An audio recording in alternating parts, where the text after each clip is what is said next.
Plugin of the week is the Waves Brauer Motion. The Brauer Motion plugin is a collaboration between Waves and Michael Brauer, famous mix engineer, and it harkens back to a couple of automated panners that came out, I believe, in the 80s. There was the PanScan and the cyclosonic panner. And otherwise, until that era, on an analog console, the only way that you could do a panning of any music was to actually do it manually. Eddie Kramer was famous for doing this as sort of like a signature on all of the records that he would work on, where he would take something, some element, and he would pan it throughout the printing of the mix. But these two devices allowed for certain things to be automated, and although the panning was largely left-right, the cyclosonic panner was a little bit different in that it actually had a quad output, which would allow for circular panning, so that either the level or the phase would change as you passed across the middle, and that would create the differential between what was coming through the front versus going to the back. What Michael Brauer has done with Waves in this plugin is kind of take all of this to another level using all of the amazing tools that are available in DAWs and automation and ways that you can actually do things that are near impossible to accomplish in any kind of analog form. So let's just kind of dive into it because there's so much to talk about with it. It's a very sophisticated plugin, and so when you look at it at the surface, you'll see the main display area here, and you'll see sort of a left-right panning position and then a circular panning position, and we'll kind of get into the adjustments that go into that. There are a couple markers. There's a start marker. This is where the panning will begin. This is relevant to some other features, so we'll get into that. And you'll see an A marker and a B marker, which defines the direction of the panning. So when you open up the plugin, you can open it up on a mono track, but it obviously goes mono to stereo. That's necessary, otherwise there would be no pan position to take place. Or you can open up in stereo versus stereo. If you open up mono to stereo, then what happens is that the signal gets split, and you can have two independent panners, which can be unlinked from each other, allowing you to take the same signal and do two different things simultaneously with it. So you'll see a little bit of that. And otherwise, if you link them, the settings are identical. So on this particular track, I'll just do a quick some demonstrations with this and a few other things I'll show you. This is just a mono track, a Rhodes track, and feeding this in so we can do some play around with some ideas with this. When you start the plugin, there's a couple of modes, 4 modes that you can work in. There's sync mode, and what this does is it synchronizes to bars or beats, and so you could designate the number of bars or numbers of beats. You got dotted notes that you can put in there. You got triplets, so you have all the options in terms of musical values, and so that will work based off the host DAW setting. But alternatively, you can go down and you can actually type in a separate BPM. So if a 64th note wasn't enough, then you could half or double the tempo here, and then that would increase that amount, or it would double all the values of what's going on here.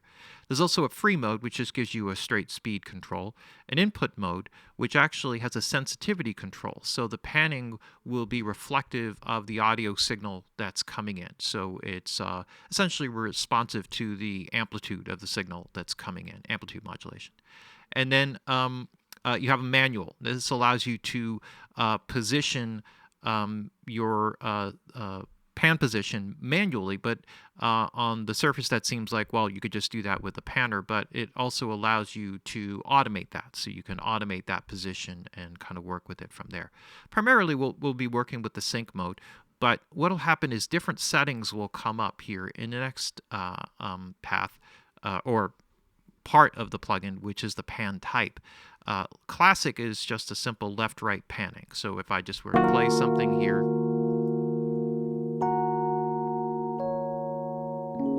right, so you just get sort of standard left-right panning. And because the two sides are linked, they're basically just going to go together over the course. That's half a bar. And okay, so if we work with this, then there's also a circular panning. And what this does, so you'll notice that the signal gets louder as it comes toward the front and quieter as it goes to the back. There's also circle phase.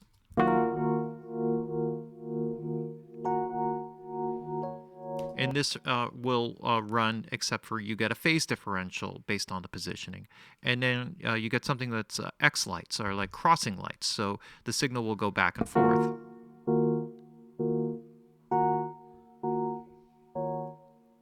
Right, and you can obviously, with setting up the in sync mode, you could set that up, or if you're in free mode, then obviously you can just kind of dial it in. What's cool about this is that if you wanted to adjust, say, something that was slightly off from this, if you set the sync setting and set it for, half note, then what you could do up here, if you switch to free, it will now start that position at a half note timing, and then you can adjust the speed in seconds, or almost in milliseconds there, relative to that. So it would give you some positioning there. Same thing if you are in free mode and you make an adjustment. When you switch to sync, it'll drop you to the closest measured value based on this, including dotted notes and triplets and all that sort of stuff.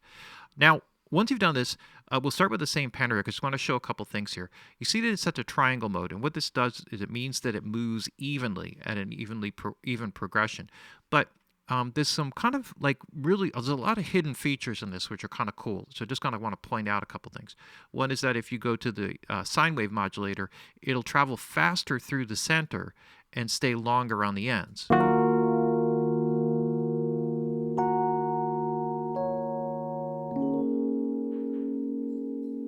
And depending upon the sound, that may be more or less effective. But what that does is it kind of keeps the majority of the signal going back left-right, but passing through the middle. And then you get the sawtooth. Now, this basically is a pattern that will repeat. So depending upon the position of your A or B, because essentially what happens is from the start signal, the signal will progress in a path that goes from A to B.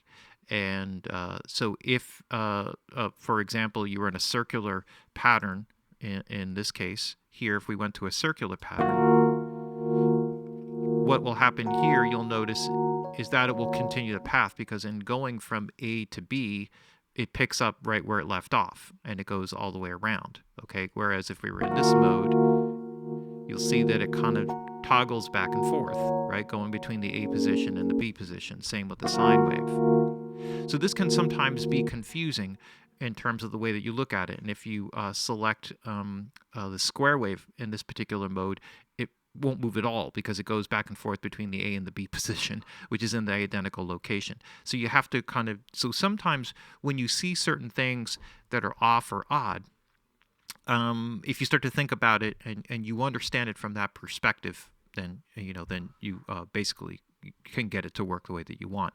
There's a really cool feature in here, which is an offset. So you could actually kind of move this around, where the start place. And if you're in sync mode, the start place will be the downbeat of bar 1.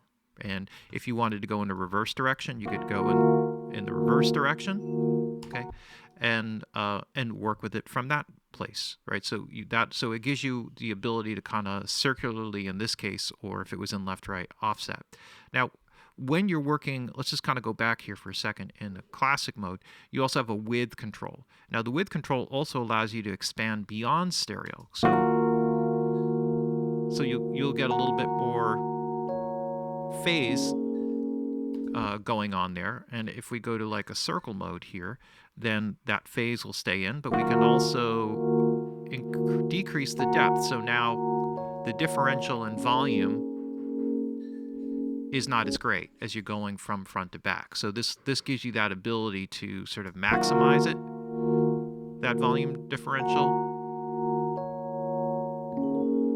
or minimize it, right? So it gives you a lot of control. And then, so you can see already here when you start to, and now with the circle phase and the width,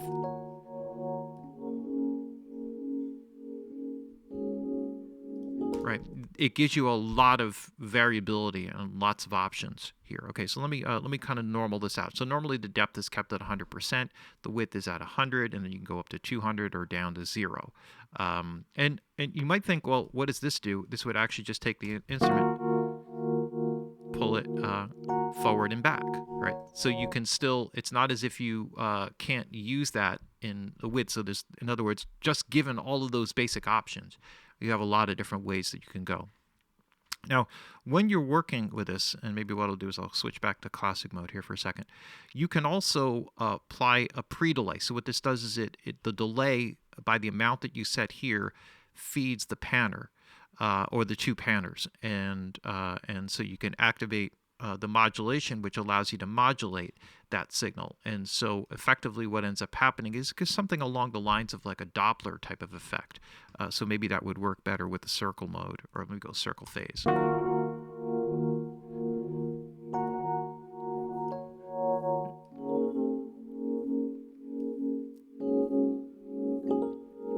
Now this does delay the input signal. So part of usually when you do this, you're going to work with the mix control and probably use it as a way of blending in something with the original signal, just to kind of give it, like a chorusing kind of effect or whatever. So this kind of creates a lot of interesting options over here, right? So you could already see how this is way more in depth. Oops, I'm going to slide up there. And if that's not enough, then you can also get into different types of trigger. So whether internal or external, you could have it so that it only pans when a signal feeds into it. And I'll show you an example of how this works, where you could put this effect, say, on a reverb to kind of create movement in a reverb. And it gives you a bunch of different options. Simple, which just gets it started and then it keeps going. One shot, so when it hits the signal, it kind of starts the process and then it stops. And then you got retrigger. So actually, I'm sorry. One shot completes the path, whatever the full path is, once it's triggered. And retrigger actually, once the signal, you have a threshold once you have retrigger. So you'll get different features here. But if you have the sensitivity with retrigger, what'll happen is it'll stop. Of course, this kind of plays on and on, so it's not a good example of this. But I will show you this in other things. So what will happen is it will stop when the signal falls below threshold and then continue when it goes above threshold. So it'll only have panning when there's actually sound at above whatever threshold you have set up. And then you can kind of go on. So you could have the trigger reversed, or the A to B. So if it's above threshold, it goes A to B, and if it's below threshold, it goes B to A, et cetera, et cetera. So you could already see there's just a multitude of options. So as if all that wasn't enough, there's also a drive control, which is really more of like a compressor. So you have a compression. And if you feed it all the way up, then you get to dirt, which is basically a digital distortion. So you're kind of overdriving it. But essentially what you're setting here is the ratio and the amount of drive to the signal, because you can add a little bit of grit. And then you also have high pass and low pass filters. And what you could do, I didn't apply it to anything. Right now it's off, but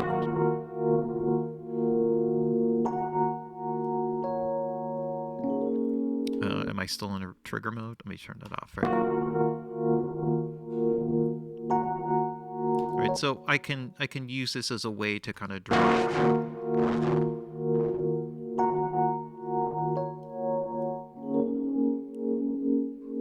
grid up the signal a little bit, by applying a little dynamic processing. And you could do this to you could turn it off. You could put it on the panner. And you could put it on the direct signal. Or you can put it on the output, which would be everything. So if you're using the mix control, anything that passes through the output will have some drive to it. And then also, I'll just turn this off here for a second. And then also what you have is a filter here, which is kind of cool. The idea of this is that when the gain is close, for example, I can make it brighter when it's closer and darker when it's farther away. And then I have a crossover point, so it's like a high-frequency shelf, essentially, that you have here. Depending upon the mode, if you're just in, for example, if we're in a classic where it's going left-right, then it'll have gain center and gain sides. So you can make it brighter when it goes to the sides and duller in the middle, and or vice versa. So you have loads of options on that. So it's more than just controlling movement left right, so you start to get into many more sophisticated ways of kind of dealing with the processing here. What you have here, sorry for kind of bouncing around here, we have an input control for the mixer. So sometimes with certain pan options, you may, you see it looks like we already clipped the output of here. So that allows you to kind of control that, because depending upon what kind of gain structure and some of the things that you set up, you may overdrive things. You have levels, 2 separate level controls for the 2 panners. You can mute them out if you only need one, because you don't necessarily need both, but as long as you keep them linked, most of the time that'll work. But this will cut the volume in half, so be conscious of that. And you have a total output control, so you have input and output, so that way you can balance for unity gain if necessary. And then you have a wet-dry control that's right here. You also have stop buttons that allow you to start the panning motion for 1 and 2 panners 1 and 2. We have the mutes right here, and down in the bottom section here, you can also have external side chains. So depending on wherever that's assigned in your DAW, here in Pro Tools, it's assigned up in the top left. And you can monitor that, and here you can also set the BPM to kind of be whatever you want. Otherwise, it'll kind of default to the host. Okay, so there's loads of options here. I've just kind of played through a few quick things with it in mono. So maybe we'll just kind of play around here, start back from the beginning, and then we could kind of just take this sound. So I'll just start by increasing the width a little bit here. I usually like the circle or circle phase. This is kind of a cool way of just creating some depth, or pulling a sound like out of the speakers.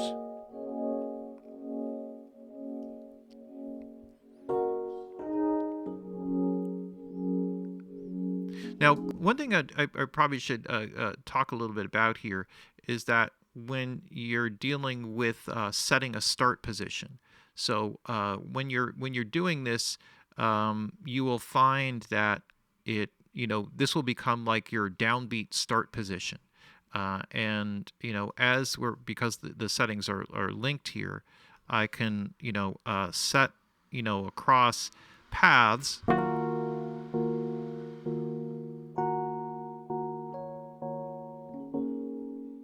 where it's always going from one direction to the other, and then I can have it go back and forth.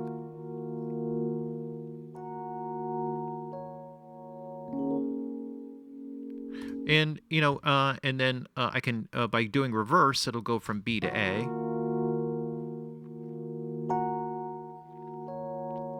Like you'll notice here that it kind of starts slightly before, and the point of this is that I actually have a pre-roll programmed in here, which is just prior to the beat, so it doesn't clip this particular note, which kind of anticipates the beat a little bit. All right, so that's what that little bit of extra motion is in there, if you were curious.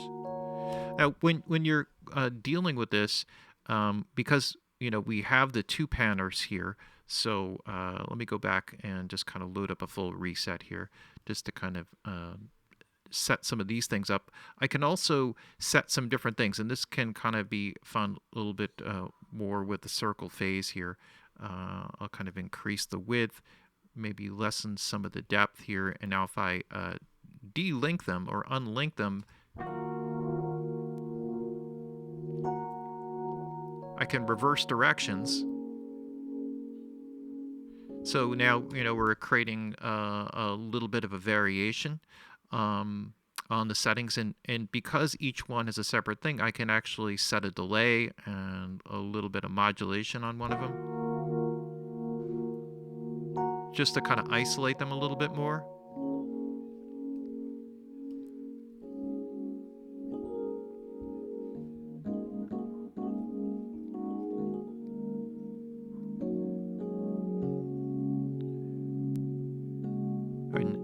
Maybe have one of those signals going this way and the other one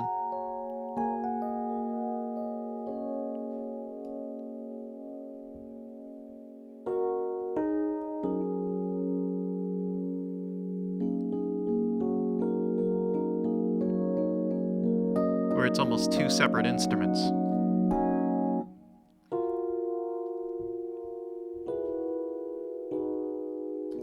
And so you can see how, like, once you start to get into all of this, how many a myriad of options that you can get into. So let's take a look at something. I'm just going to zoom out here for a second, and I'm not sure what setting to put on here. Let me just kind of do like a standard. Let that kind of sit on its own here.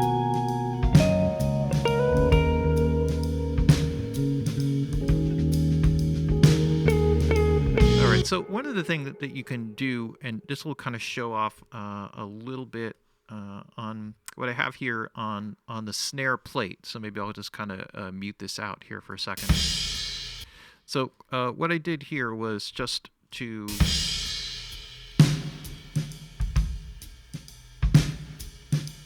set up a trigger.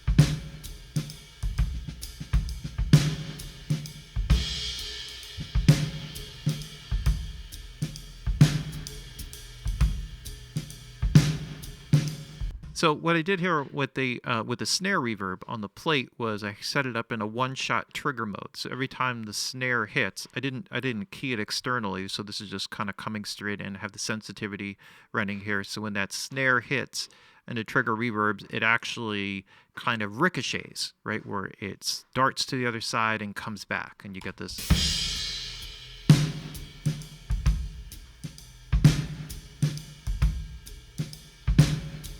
And I could also, move this start place, to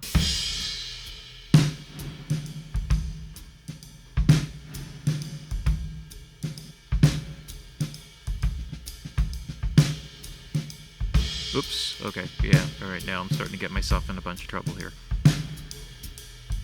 And oh, let's see. Okay, all right, because I got to set my angles up here. If it's just like a little bit off, there we go. All right, so.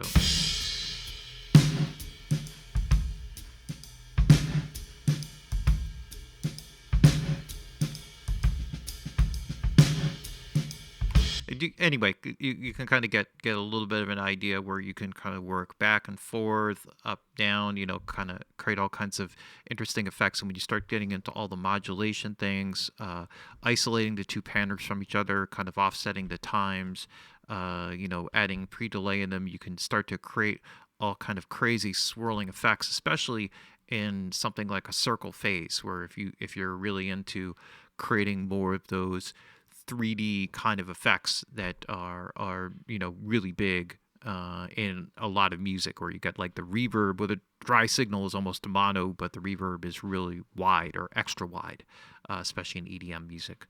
And yeah, so anyway, there's plenty of stuff that you can do on that end as well in terms of managing that.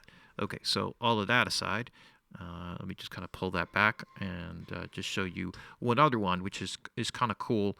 And this actually gets into a little bit more of a, excuse me, this gets into a little bit more of kind of playing with making it more dynamic, specific to the music. So what I have is the input sensitivity set up here. I have a start position on this guitar, and what happens is the panning will be based on the amplitude signal, and so it's set to a circle phase. I know I'm using that too much, but here we go.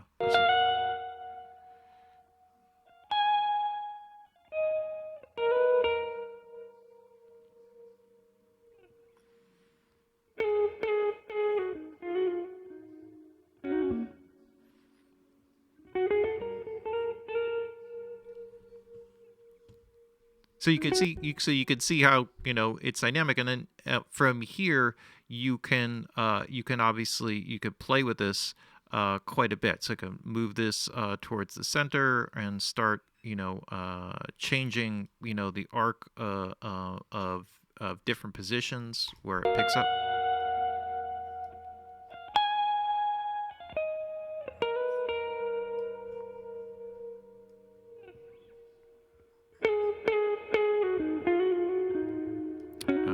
Maybe I have to offset that.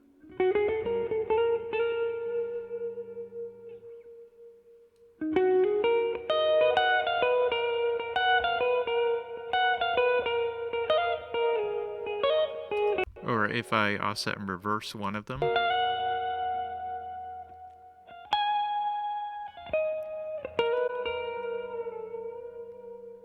put in a little delay on it.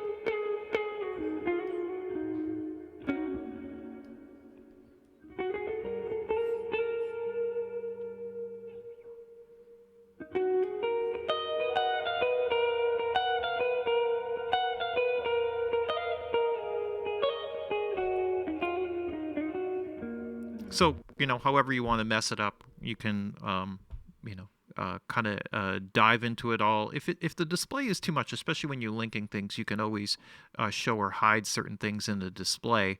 And as long as the link is set up, then things will kind of follow on their own. Or you could just shut off and mute one of the panners altogether if you're just dealing with a mono signal that you're taking and kind of playing with.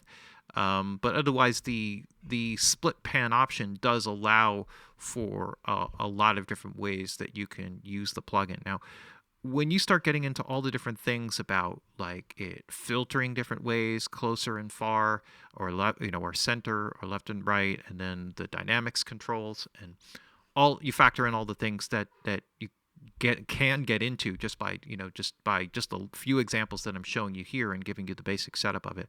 You can see how this just like is a real mind bender. But be careful, read the manual, and really get into it. You may find yourself sometimes with some settings where it looks like nothing is happening, or it's broken, or it's a bug, and then if you really start to think about the design and the way that it works, you realize, oh, okay, that makes sense. One common one is using the square wave and finding that it's not moving, and part of that is because maybe your A and B positions are locked in together and not separated from each other, so the movement is not happening. But otherwise, this is amazing, and I really dig this. This is a kind of a bit of a mind bender, but again, once you get into it, you can see that it's more sophisticated than just taking your panner and automating it left, right inside your DAW. And the Waves Brauer Motion is the plugin of the week.